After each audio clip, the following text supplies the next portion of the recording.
నమస్కారం ETV news కు స్వాగతం ఈనాటి ముఖ్యాంశాలు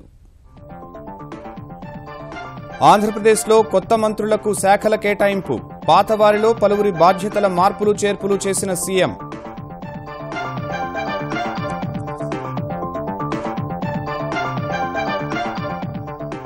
లోకేష్ కు ఐటీ పంచాయతీరాజ్ గ్రామీణాభివృద్ధి సోమిరెడ్డికి వ్యవసాయ శాఖ వైకాపా నుంచి వచ్చిన వారికి సముచిత స్థానం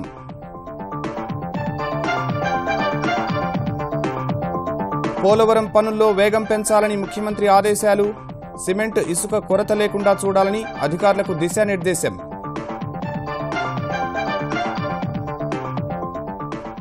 తెరాస సర్కార్పై విపక్షాల విమర్శలను తిప్పికొట్టిన కేటీఆర్ అభివృద్ధి సంక్షేమ పథకాలను చూసి ఓర్వలేకే ఆరోపిస్తున్నారని మండిపాటు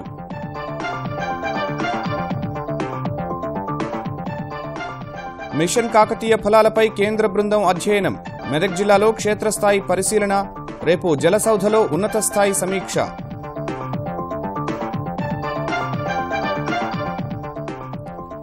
జాతీయ స్థాయిలో విద్యాసంస్థలకు ర్యాంకులిచ్చిన కేంద్రం అగ్రస్థానంలో బెంగళూరు ఐఐఎస్సి మొదటి 10 సంస్థల్లో 7 ఐఐటీలు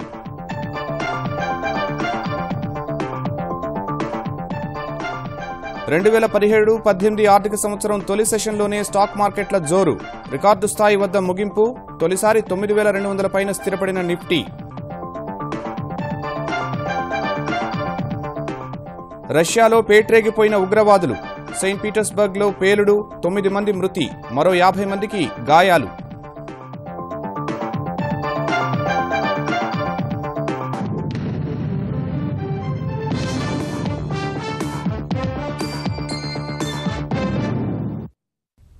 రెండు 2019 ఎన్నికలే లక్ష్యంగా ఆంధ్రప్రదేశ్ మంత్రివర్గాన్ని పూర్తి స్థాయిలో పునర్వ్యవస్థీకరించిన ముఖ్యమంత్రి చంద్రబాబు శాఖల కేటాయింపులోనూ కీలక మార్పులు చేశారు తనయుడు నారా లోకేష్ కు పంచాయతీరాజ్ గ్రామీణాభివృద్ధి శాఖలతో పాటు కీలకమైన ఐటీ శాఖను కట్టబెట్టిన చంద్రబాబు కేఈ చినరాజప్ప యనమల దేవినేని గంట నారాయణ కామినేని మాణిక్యాలరావుల శాఖలను యథాతథంగా కొనసాగించారు మరోవైపు శ్రీరామనవమి కారణంగా రేపు జరగాల్సిన మంత్రివర్గ సమావేశం ఈ నెల 6కు వాయిదా పడింది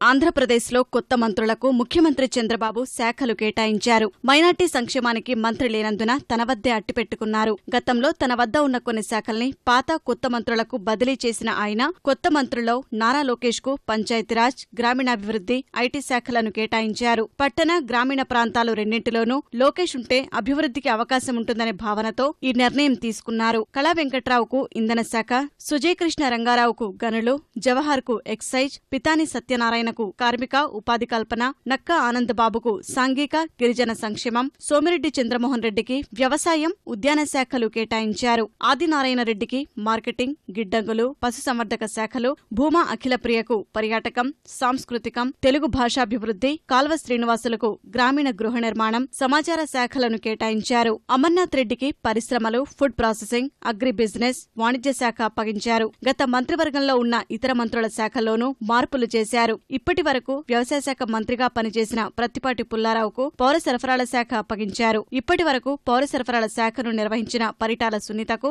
స్త్రీ శిశు సంక్షేమ శాఖ కేటాయించారు కార్మిక శాఖను నిర్వహించిన అచ్చెన్నాయుడికి రవాణా బీసీ సంక్షేమ చేనేత జౌళి శాఖలను అప్పగించారు ఇప్పటి వరకు పంచాయతీరాజ్ గ్రామీణాభివృద్ధి శాఖ మంత్రిగా పనిచేసిన అయ్యన్న పాత్రుడికి రహదారులు భవనాల శాఖను కట్టబెట్టారు ఎక్సైజ్ బీసీ సంక్షేమ శాఖలను నిర్వర్తించిన కొల్లు రవీంద్రకు నైపుణ్యాభివృద్ధి న్యాయశాఖ యువజన వ్యవహారాల శాఖలను అప్పగించారు ఇప్పటి వరకు రవాణా శాఖ మంత్రిగా పనిచేసిన సిద్ధ రాఘవరావుకు అటవీ పర్యావరణ శాస్త్ర సాంకేతిక శాఖలను అప్పగించారు రెవెన్యూ మంత్రి కేఈ హోంమంత్రి చినరాజప్ప ఆర్థిక మంత్రి యనమల జలవనరుల శాఖ మంత్రి దేవినేని మానవ వనరుల శాఖ మంత్రి గంట పురపాలక శాఖ మంత్రి నారాయణ వైద్యారోగ్య శాఖ మంత్రి కామినేని దేవాదాయ శాఖ మంత్రి మాణిక్యాలరావు శాఖల్లో ఎలాంటి మార్పులు చేయలేదు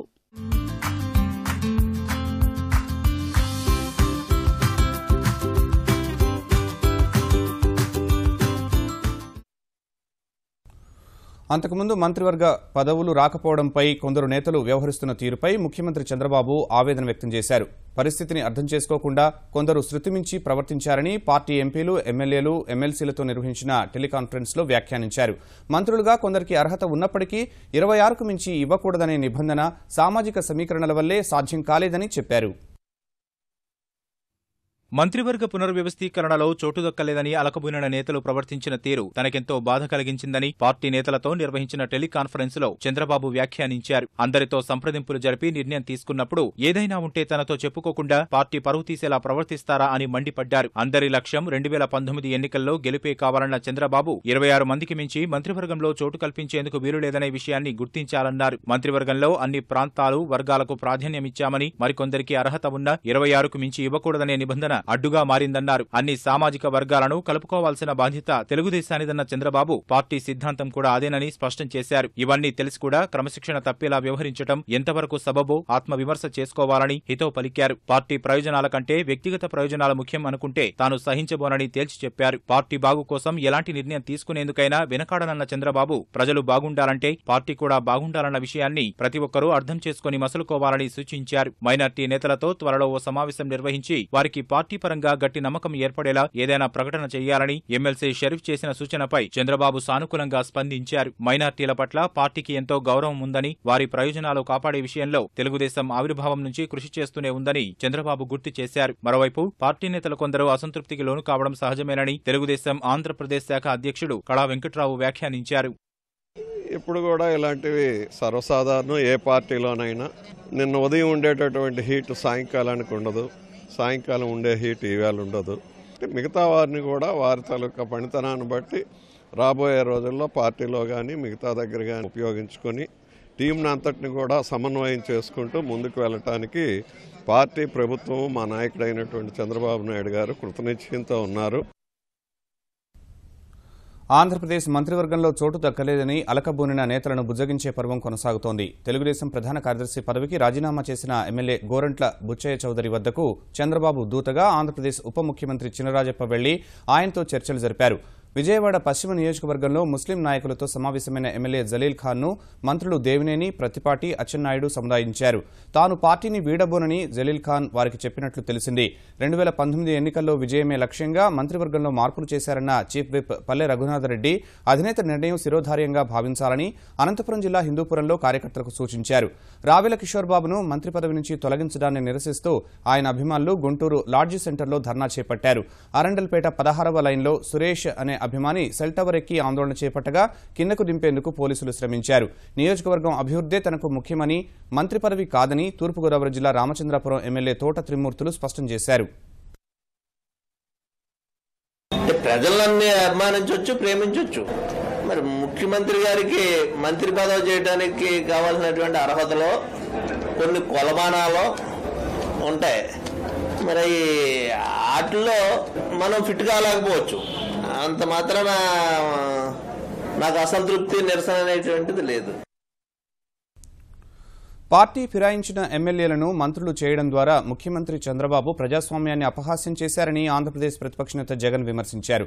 హైదరాబాద్లో గవర్నర్ నరసింహన్ను కలిసిన ఆయన తెలుగుదేశం ప్రభుత్వంపై ఫిర్యాదు చేశారు. ముఖ్యమంత్రి వైఖరిపై పెద్ద ఎత్తున నిరసన కార్యక్రమాలు చేపడతామని జగన్ వెల్లడించారు. ఆ ఎమ్మెల్యే పదవులకు రాజీనామా చేయకుండా, ఆ రాజీనామాలు ఆమోదించబడకుండా ఇక్కడ తెలుగుదేశం పార్టీ మంత్రులుగా ప్రమాణ స్వీకారం చేయడం రెండు ధర్మమేనా, ఇది ప్రజాస్వామ్యమేనా అని చెప్పి ఆయన అడిగాం. ఇదే విషయం తెలంగాణలో శ్రీనివాస్ యాదవ్ గారి విషయంలో జరిగినప్పుడు ఇదే చంద్రబాబు నాయుడు గారు ఆ రోజు ఏం మాటలు మాట్లాడారు సార్, ఒకసారి గుర్తుకు తెచ్చుకోండి అని అడిగాం. దీన్ని ఇంతటితో వదిలిపెట్టము. ఖచ్చితంగా ఈ నలుగురిని రాజీనామా చేయించేట్టుగా చేస్తాము, రాజీనామాలు ఆమోదించబడేట్టుగా చేస్తాము. ఖచ్చితంగా బై ఎలక్షన్స్ తీసుకొని పోతాము. తెలుగుదేశం పార్టీలో క్రమశిక్షణ ఎన్టీఆర్తోనే పోయిందని తెలంగాణ సినిమాటోగ్రఫీ శాఖ మంత్రి తలసాని శ్రీనివాస్ యాదవ్ వ్యాఖ్యానించారు. తాను మంత్రిగా పదవీ బాధ్యతలు చేపట్టినప్పుడు తెలుగుదేశం నేతలు చేసిన విమర్శలను ఒకసారి మళ్లీ తిరిగి చూసుకోవాలన్న ఆయన పార్టీ ఫిరాయించిన 9 ఎమ్మెల్యేలను చంద్రబాబు మంత్రివర్గంలోకి ఎలా తీసుకున్నారని ప్రశ్నించారు. గతంలో తనపై ముఖ్యమంత్రి కేసీఆర్పై విమర్శలు చేసిన చంద్రబాబు ఇప్పుడు చేసిందేంటన్నారు. ఆ రోజు నేను జాయిన్ అయినప్పుడు అనరాని మాటలు అన్నాను. మరి ఆ నీతి, ఆ నిజాయితీ, ఆ రోజు మీరు మాట్లాడినటువంటి భాష, పదాలు ఈరోజు ఏమైనాయి? నేను ఛాలెంజ్ చేస్తున్నా. ఈరోజు నేను రిజైన్ చేస్తా. వాళ్ళని ఇప్పుడు 21 మందిని జాయిన్ చేసుకున్నావు, 21 మందిని రిజైన్ చేయమని నేను చెప్పను. ఆ చేర్చుకున్న 9 చేయి. నేను కూడా రిజైన్ చేస్తా. ఎలక్షన్లకు పోతాం. ఇక్కడ కూడా మీ పార్టీ ఉంది కదా, కాబట్టి నిజాయితీగా ఉందాం. 5 రాష్ట్రాల ఎన్నికల్లో విజయం తర్వాత అసలు సిసలైన జాతీయవాద పార్టీగా భారతీయ జనతా పార్టీని ప్రజలు గుర్తించారని కేంద్ర మంత్రి వెంకయ్యనాయుడు అభిప్రాయపడ్డారు. దేశంలో కాంగ్రెస్, కమ్యూనిస్టులు ప్రజల తీర్పును అర్థం చేసుకోక ఆరోపణలు చేస్తున్నారన్న ఆయన దేశవ్యాప్తంగా కుల, మత, ప్రాంతపరమైన రాజకీయాలను ప్రజలు తిరస్కరిస్తున్నారని, కొత్త అభివృద్ధి కాంక్ష పెరుగుతోందని తెలిపారు. నా అభిప్రాయం దేశమంతా కూడా ఒక పార్టీ మారిన వ్యక్తి మారిన క్షణం తన పార్టీ ద్వారా వచ్చిన పదవికి రాజీనామా ఇవ్వాలనేది సిద్ధాంతం. దానిపైన దేశంలో ఒక అభిప్రాయం వచ్చి ఆ దిశలో ముందుకు వెళితే దేశానికి మంచిది, ప్రజాస్వామ్యానికి మంచిది. ఇంతకు ముందు కూడా నేను అభిప్రాయం చెప్పాను. నేనేమన్నానంటే మాకు ఇబ్బంది కలిగినప్పుడు మాత్రం చట్టం దాన్ని కాకుండా ఒక సూత్రబద్ధంగా ఎవరికైనా సరే, ఇప్పుడు కర్ణాటకలో కూడా బీజేపీలో చేరినప్పుడు ఏం చేశారంటే అందరూ ఎమ్మెల్యే పదవికి రాజీనామా ఇచ్చారు. ఎలక్షన్ జరిగింది. అది మంచి ఆదర్శమైన పరిస్థితి. ఆ విధంగా ముందుకు వెళితే మంచిది. తెలంగాణలో జరుగుతున్న సర్వతోముఖాభివృద్ధిని ప్రతిపక్షాలు ఓర్వలేకపోతున్నాయని తెలంగాణ ఐటీ పురపాలక శాఖ మంత్రి కేటీఆర్ ఆక్షేపించారు. మరో మంత్రి మహేందర్ రెడ్డితో కలిసి వికారాబాద్ జిల్లా తాండూరులో జనహిత జాగృతి సంస్థ బహిరంగ సభలో పాల్గొన్న కేటీఆర్ తెలంగాణ ఏర్పాటుపై రంగారెడ్డి జిల్లా వాసుల్లో అపోహలు సృష్టించారని గుర్తు చేశారు. ప్రత్యేక రాష్ట్రం ఏర్పడితే రంగారెడ్డి జిల్లాలో అభివృద్ధి తగ్గుతుందని దుష్ప్రచారం చేశారన్న మంత్రి అనుమానాలన్నింటినీ ముఖ్యమంత్రి కేసీఆర్ లేకుండా చేశారని ఉద్ఘాటించారు. ఎన్ని దుష్ప్రచారాలు చేసినా బంగారు తెలంగాణ నిర్మాణాన్ని అడ్డుకోలేరని పునరుద్ఘాటించారు. అన్నం ఉడికిందా లేదా తెలుసుకునేందుకు ఒక్క మెతుకు ముట్టుకుంటే చాలా, లేకపోతే కుండ మొత్తం లోపల చేయి పెట్టాలన్నా? మరి 33 నెలల ఈ ప్రభుత్వం పేదవాళ్ల ప్రభుత్వమా, పెద్దవాళ్ల ప్రభుత్వమా గతంలో ఉన్నట్టుగా ఒక్కసారి మీరు ఆలోచించాలని నేను కోరుతున్నా. ఈ ప్రభుత్వం 1,49,000 కోట్ల రూపాయల బడ్జెట్ పెడితే 40,000 కోట్ల రూపాయలు ఈ రోజు పేదవాళ్ల కోసమే, సంక్షేమం కోసమే పెట్టిన ప్రభుత్వం ఈ ప్రభుత్వం. కాబట్టి ఏ ఎన్నిక వచ్చినా, ఏ పరీక్ష వచ్చినా ఈ రోజు ఎక్కడైనా కూడా బ్రహ్మాండంగా మనని ఈ రోజు గెలిపిస్తా ఉన్నారు. తెలంగాణలో చెరువుల పునరుద్ధరణ కోసం తెరాస సర్కార్ చేపట్టిన మిషన్ కాకతీయ పథకంపై అధ్యయనం చేసేందుకు పలు రాష్ట్రాలకు చెందిన బృందం వేర్వేరు జిల్లాల్లో పర్యటిస్తోంది. ఈ మేరకు కేంద్ర జలవనరుల సంఘం ఆధ్వర్యంలో మహారాష్ట్ర, ఒడిశా, మధ్యప్రదేశ్, ఉత్తరప్రదేశ్ రాష్ట్రాలకు చెందిన నీటిపారుదల అధికారుల బృందం మిషన్ కాకతీయ కింద మరమ్మతు చేసిన మెదక్ జిల్లా తూప్రాన్ పెద్ద చెరువు, నర్సాపూర్ రాయిరావు చెరువు, కౌడిపల్లి మండలంలోని మహమ్మద్ చెరువులను పరిశీలించింది. తొలుత హైదరాబాద్ చేరుకున్న బృందానికి జలసౌధలో తెలంగాణ నీటిపారుదల శాఖ అధికారులు మిషన్ కాకతీయ పథకం లక్ష్యాలు, ఇప్పటివరకు సాధించిన ప్రగతిపై సమగ్ర వివరాలను అందించారు. అనంతరం మెదక్ జిల్లాలోని 3 చెరువులు పరిశీలించిన సిడబ్ల్యూసీ బృందం స్థానికులను అడిగి మిషన్ కాకతీయతో కలిగిన ప్రయోజనాలపై తెలుసుకున్నారు. క్షేత్రస్థాయి పరిశీలన పూర్తి చేసుకున్న సిడబ్ల్యూసీ బృందం రేపు ఉదయం 10 గంటలకు మరోసారి జలసౌధలో మళ్లీ నీటిపారుదల శాఖ అధికారులతో సమావేశమై మిషన్ కాకతీయ అమలు ఫలితాలపై ప్రత్యేకంగా చర్చిస్తుంది. దేశంలో అత్యుత్తమ విద్యాసంస్థగా Indian Institute of Science Bengaluru అగ్రభాగాన నిలిచింది. బోధన, వనరులు, పరిశోధన, నైపుణ్య పద్ధతులు వంటి అంశాల్లో కేంద్ర మానవ వనరుల అభివృద్ధి శాఖ నిర్వహించిన ర్యాంకింగ్స్లో ఐఐఎస్సి ప్రథమ స్థానం దక్కించుకోగా టాప్ 10లో 7 స్థానాల్లో ఐఐటి, ఢిల్లీ జేఎన్యూ, బెనారస్ విశ్వవిద్యాలయం చోటు సంపాదించాయి. దేశంలో ప్రతిష్టాత్మక విద్యాసంస్థగా గుర్తింపు పొందిన బెంగళూరు ఐఐఎస్సికి మరో గౌరవం దక్కింది. కేంద్ర మానవ వనరుల మంత్రిత్వ శాఖ విడుదల చేసిన ర్యాంకింగ్స్లో ఐఐఎస్సి ప్రథమ స్థానంలో నిలిచింది. కేంద్ర మంత్రి ప్రకాష్ జవడేకర్ ఈ ర్యాంకింగ్స్ ను విడుదల చేశారు. సమగ్ర విభాగం, విశ్వవిద్యాలయాలు, కళాశాలలు, మేనేజ్మెంట్, ఇంజనీరింగ్ అనే 5 విభాగాలుగా ర్యాంకులను ప్రకటించారు. ఓవరాల్ కేటగిరీలో ఐఐటి మద్రాస్ 2వ స్థానంలో, బాంబే, ఖరగ్పూర్, ఢిల్లీ ఐఐటీలు టాప్ 5 స్థానాల్లో నిలిచాయి. 14వ స్థానంలో యూనివర్సిటీ ఆఫ్ హైదరాబాద్, 38వ స్థానంలో ఉస్మానియా విశ్వవిద్యాలయం, 58వ స్థానంలో హైదరాబాద్లోని National Institute of Pharmaceutical Education and Research, 68వ స్థానంలో శ్రీ వెంకటేశ్వర యూనివర్సిటీ, 69వ స్థానంలో ఆంధ్ర విశ్వవిద్యాలయం, 82వ స్థానంలో వరంగల్ ఎన్ఐటి నిలిచాయి. విశ్వవిద్యాలయాల ర్యాంకింగ్స్లోనూ ఐఐఎస్సి తొలి స్థానం దక్కించుకోగా ఢిల్లీ జేఎన్యూ 2వ స్థానం, బెనారస్ హిందూ విశ్వవిద్యాలయం 3వ స్థానంలో నిలిచాయి. హైదరాబాద్ కేంద్రీయ విశ్వవిద్యాలయం 7వ స్థానంలో నిలవగా ఉస్మానియా 23వ స్థానంలో ఉంది. శ్రీ వెంకటేశ్వర విశ్వవిద్యాలయం 42, ఆంధ్ర విశ్వవిద్యాలయం 43, అనంతపురంలోని Shri Sathya Sai institute of higher learning 69వ స్థానంలో నిలిచాయి. తిరుపతిలోని Shri Venkateswara veterinary university 78, Visakha Gitam university 89, Sri Krishnadevaraya university 96 స్థానం దక్కించుకోగా కాకినాడ జేఎన్టీయూ 99వ స్థానంతో సరిపెట్టుకుంది. ఉత్తమ కళాశాల విభాగంలో ఢిల్లీలోని మిరండా హౌజ్ కళాశాల మొదటి స్థానం, చెన్నైలోని లయోలా 2వ స్థానం దక్కించుకున్నాయి. ఢిల్లీ శ్రీరామ్ కళాశాల 3వ స్థానం దక్కించుకుంది. విశాఖలోని AU college of science and technology 21వ స్థానం, AU college of arts and science 23వ స్థానం, విజయవాడలోని ఆంధ్ర లయోలా కళాశాల 24వ స్థానంలో నిలిచాయి. మేనేజ్మెంట్ విభాగంలో ఐఐఎం అహ్మదాబాద్ ప్రథమ స్థానం దక్కించుకోగా ఐఐఎం బెంగళూరు, కోల్కతా, లఖ్నౌ, కోజికోడ్, ఢిల్లీ తరువాత స్థానాలు సాధించాయి. ఫార్మసీ విభాగంలో ఢిల్లీలోని జామియా హమ్దర్ద్ మొదటి స్థానం, హైదరాబాద్లోని ఎన్ఐపిఈఆర్ 5వ స్థానం దక్కించుకున్నాయి. ఆంధ్ర విశ్వవిద్యాలయం 18వ ర్యాంకు పొందింది. ఆచార్య నాగార్జున విశ్వవిద్యాలయానికి చెందిన ఫార్మాస్యూటికల్ సైన్సెస్ విభాగం 26వ స్థానంలో ఉంది. Guntur Chalapathi institute of pharmaceutical 48వ స్థానం దక్కించుకుంది. పోలవరం నిర్మాణ పనులను నిర్దేశిత లక్ష్యాల మేరకు చురుగ్గా సాగేలా చూడాలని ఇంజనీర్లను ముఖ్యమంత్రి చంద్రబాబు ఆదేశించారు. అమరావతి సచివాలయంలో ప్రాజెక్టు పనులపై సమీక్ష నిర్వహించిన చంద్రబాబు ప్రస్తుతం జరుగుతున్న పనులపై ఆరా తీశారు. ప్రాజెక్టు నిర్మాణానికి సిమెంట్, ఉక్కు అందుబాటులో ఉండేలా చూడాలని ఆదేశించారు. పవర్ ప్లాంట్ నిర్మాణం, లెఫ్ట్ ఫ్లాంక్ పనుల్లో వేగం మరింత పెంచాలని సూచించారు. Left flank, spill, approach, pilot ఛానళ్ల తవ్వకం పనులు 40.34% పూర్తయినట్లు Polavaram project chief engineer Ramesh ముఖ్యమంత్రికి వివరించారు. కబ్జాలకు గురవుతున్న చెరువులను రక్షించి శాశ్వత ప్రాతిపదికన ఆహ్లాద కేంద్రాలుగా మారుస్తామని తెలంగాణ పురపాలక శాఖ మంత్రి కేటీఆర్ తెలిపారు. హైదరాబాద్ రాజేంద్రనగర్లోని నెక్నంపూర్ చెరువును ఆకస్మికంగా పరిశీలించిన మంత్రి నగర పరిధిలో చెరువులను కాపాడేందుకు త్వరలోనే ప్రత్యేక కార్యాచరణ ప్రకటిస్తామని వెల్లడించారు. చెరువులను మినీ ట్యాంక్ బండ్లుగా తీర్చిదిద్ది స్థానికులకు ఆహ్లాదం పంచేలా రూపొందిస్తామని వివరించారు. జీహెచ్ఎంసీ, హెచ్ఎండీఏలు చెరువుల సర్వేపైన చురుగ్గా పనిచేస్తున్నాయన్న కేటీఆర్ నెక్నంపూర్ లాంటి కొత్త ప్రాంతాల్లో పెద్ద ఎత్తున నివాస ప్రాంతాలు ఏర్పడుతున్నందున ఆయా ప్రాంతాల్లోని చెరువులకు ఎలాంటి ప్రమాదం లేకుండా, కబ్జాలు లేకుండా చెరువును సుందరీకరించేలా చర్యలు తీసుకుంటామన్నారు. నిబంధనలకు విరుద్ధంగా కొత్తగా 8 భవన సముదాయాలకు ఆక్యుపెన్సీ సర్టిఫికెట్ ఇచ్చిన నెక్నంపూర్ గ్రామ కార్యదర్శిపైన కేటీఆర్ ఆగ్రహం వ్యక్తం చేశారు. వెంటనే వివరణ తీసుకోవాలని, అవసరమైతే సస్పెండ్ చేయాలని ఆర్డీఓను ఆదేశించారు. చెరువు భూములపై సర్వే చేసి కబ్జాలను తొలగించాలన్నారు. ఆదాయానికి మించి ఆస్తులు కలిగిన కేసులో అరెస్టైన ఆంధ్రప్రదేశ్ రహదారులు, భవనాల శాఖ ముఖ్య ఇంజనీర్ గంగాధరం కార్యాలయంలో అవినీతి నిరోధక శాఖ అధికారులు మరోసారి సోదాలు నిర్వహించారు. 2 రోజుల క్రితం ఏకకాలంలో 20 చోట్ల సోదాలు చేసి 100 కోట్ల రూపాయల మేర ఆస్తులను జప్తు చేసిన ఏసీబీ అధికారులు ఇవాళ విజయవాడ ఇబ్రహీంపట్నంలోని ఆయన కార్యాలయాన్ని జప్తు చేసి తాళాలు వేశారు. ఈఎన్సీ కార్యాలయంలో సోదాలు చేసి పలు కీలక దస్త్రాలను స్వాధీనం చేసుకున్నారు.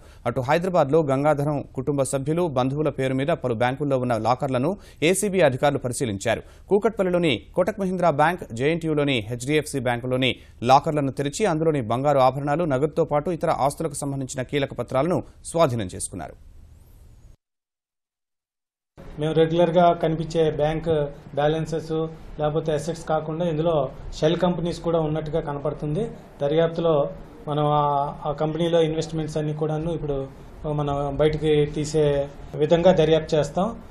అట్లానే ఇందులో లైజన్ కాంట్రాక్టర్స్ ఆఫీసర్ మధ్యలో కూడా కొన్ని లావాదేవీలు జరిగినట్టుగా కనిపిస్తున్నాయి. అవి కూడాను బయటకు తీసే ప్రయత్నం మనం ఈ దర్యాప్తులో చేయబోతున్నాం.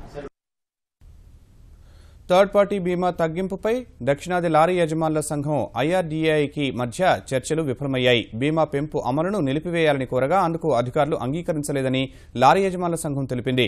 థర్డ్ పార్టీ బీమా తగ్గించే వరకు సమ్మె కొనసాగిస్తామని స్పష్టం చేసింది. ఆందోళన ఆపేది లేదని, ఈ నెల 8 నుంచి దేశవ్యాప్తంగా సమ్మె కొనసాగిస్తామని లారీ యజమానుల సంఘం ప్రతినిధులు హెచ్చరించారు. నిత్యావసరాల రవాణాను నిలిపివేసే అంశంపై మంగళవారం నిర్ణయం తీసుకుంటామని వెల్లడించారు. నిరవధిక సమ్మెలో భాగంగా హైదరాబాద్లో 5వ రోజు లారీలు ఎక్కడికక్కడే నిలిచిపోయాయి. మరోవైపు తెలంగాణ లారీలకు సింగిల్ కౌంటర్ పర్మిట్లు ఇవ్వకుండా ఆంధ్రప్రదేశ్ ప్రభుత్వం వేధిస్తోందంటూ లారీ యజమానులు ఎన్టీఆర్ ట్రస్ట్ భవన్ ఎదుట ఆందోళన చేశారు. అన్ని రాష్ట్రాలకు అనుమతులిచ్చి తెలంగాణ విషయంలో మాత్రం ఇవ్వడం లేదని వారు ఆరోపించారు.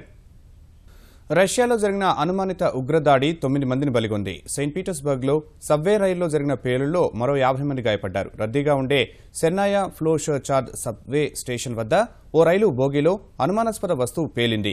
ఏం జరిగిందో తెలుసుకునేలోపే కొందరు ప్రాణాలు కోల్పోయారు, మరికొందరు తీవ్రంగా గాయపడ్డారు. అప్రమత్తమైన అధికారులు హుటాహుటిన సహాయ చర్యలు చేపట్టారు. క్షతగాత్రుల్ని ఆసుపత్రికి తరలించారు. ఎక్కడికక్కడ భద్రతను కట్టుదిట్టం చేశారు. మెట్రో రైల్లో స్టేషన్ ప్రాంగణంలో ఇంకేమైనా పేలుడు పదార్థాలు ఉన్నాయేమోననే అనుమానంపై గాలింపు చేపట్టారు. ముందు జాగ్రత్తగా నగరంలోని 8 మెట్రో స్టేషన్లను మూసివేశారు. పేలుడుకు కారణాలపై ముమ్మర దర్యాప్తు చేస్తున్న అధికారులు ప్రాథమికంగా ఉగ్రవాదుల దాడిగా నిర్ధారణకు వచ్చారు. పేలుడు జరిగిన సమయంలో నగరంలోని ఉన్న రష్యా అధ్యక్షుడు వ్లాదిమిర్ పుతిన్ బాధితులకు ప్రగాఢ సానుభూతి తెలిపారు. భద్రతా సంస్థల అధికారులతో మాట్లాడి దర్యాప్తు పురోగతిపై ఆరా తీశారు. అనధికారికంగా గ్రెనేడ్లు వెంటబెట్టుకుని విమానం ఎక్కేందుకు ప్రయత్నించిన ఒక సైనికుడిని శ్రీనగర్ అంతర్జాతీయ విమానాశ్రయంలో పోలీసులు అరెస్ట్ చేశారు. పేలుడు పదార్థాలను కలిగి ఉండడంపై ముఖియా అనే ఆ సైనికుడిని ప్రశ్నిస్తున్నారు. యూరీ సెక్టార్లో నియంత్రణ రేఖ వద్ద విధులు నిర్వహించే 17 జేఏకే రైఫిల్స్లో అతను పనిచేస్తున్నట్లు పోలీసులు వెల్లడించారు. విమానాశ్రయం ప్రధాన ద్వారం వద్ద జరిగిన తనిఖీల్లో ముఖియా బ్యాగ్లో గ్రెనేడ్లు ఉన్నట్లు తేలినట్టు వెల్లడించారు. హిమాచల్ ప్రదేశ్ ముఖ్యమంత్రి వీరభద్రసింగ్ ఆదాయానికి మించిన ఆస్తుల కేసులో ఎన్ఫోర్స్మెంట్ డైరెక్టరేట్ చర్యలు ముమ్మరం చేసింది. వీరభద్రసింగ్ సహా ఆయనకు సంబంధించిన మరికొందరు మనీ లాండరింగ్కు పాల్పడ్డారన్న ఆరోపణలపై నమోదు చేసిన కేసు విచారణలో భాగంగా 27 కోట్ల రూపాయల విలువైన తోట బంగ్లాను జప్తు చేసింది. ఢిల్లీ మెహ్రౌలీ ప్రాంతంలో maple destinations and dream build పేరిట ఉన్న ఆ తోట బంగ్లా ఖరీదు 6,61 లక్షలని దస్తరాలు చెబుతున్నా మార్కెట్ విలువ 27 కోట్ల వరకు ఉంటుందని ఈడీ వర్గాలు తెలిపాయి. 2009-11 మధ్య వీరభద్రసింగ్ కేంద్ర మంత్రిగా ఉండగా ఆయన కుటుంబం 10 కోట్ల రూపాయల మేర అక్రమ ఆస్తులు కూడబెట్టిందన్నది ప్రధాన ఆరోపణ. ఈ కేసులో సీబీఐ ఎఫ్ఐఆర్ ఆధారంగా enforcement directorate money laundering case నమోదు చేసి దర్యాప్తు చేపడుతోంది. దేశ సమైక్యతకు వ్యతిరేకంగా మాట్లాడిన కేసులో ఎండీఎంకే అధినేత వైగోకు చెన్నై న్యాయస్థానం 15 రోజుల జ్యుడిషియల్ రిమాండ్ విధించింది. ఈ కేసులో బెయిల్ తీసుకునేందుకు నిరాకరించిన వైగో కోర్టు ఎదుట లొంగిపోగా న్యాయమూర్తి రిమాండ్ విధించారు. తర్వాత పోలీసులు ఆయనను చెన్నైలోని పుళల్ కేంద్ర కారాగారానికి తరలించారు. 2009 ఏడాది శ్రీలంకలో అంతర్యుద్దం సాగుతోన్న సమయంలో వైగో వివాదాస్పద వ్యాఖ్యలు చేశారు.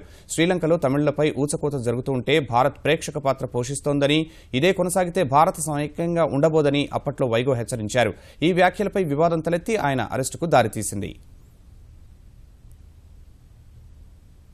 ఆసియా విపణుల నుంచి వెలువడ్డ సానుకూల సంకేతాల మధ్య స్టాక్ మార్కెట్లు లాభాల్లో దూసుకెళ్లి 2017-18 ఆర్థిక సంవత్సరం తొలి ట్రేడింగ్ సెషన్లోనే సరికొత్త రికార్డులు సృష్టించాయి.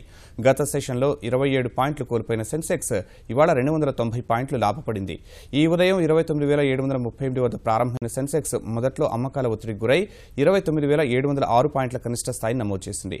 అమెరికా ఉద్యోగ గణాంకాల విడుదల సహా ఈ వారంలో జరగనున్న అమెరికా చైనా అధ్యక్షుల భేటీపై మదుపల్లలో నెలకొన్న ఆశావహ అంచనాల మధ్య ఆసియా విపణులు లాభాల్లో పయనించడం దేశీయ మార్కెట్లపై సానుకూల ప్రభావం చూపింది. ఫలితంగా ఓ దశలో 29,927 పాయింట్ల గరిష్ట స్థాయిని తాకిన సెన్సెక్స్ చివరకు 29,910 వద్ద స్థిరపడింది. చివరిసారి 2015 జనవరి 29న సెన్సెక్స్ 29,682 పాయింట్ల వద్ద ముగిసి రికార్డు సృష్టించింది.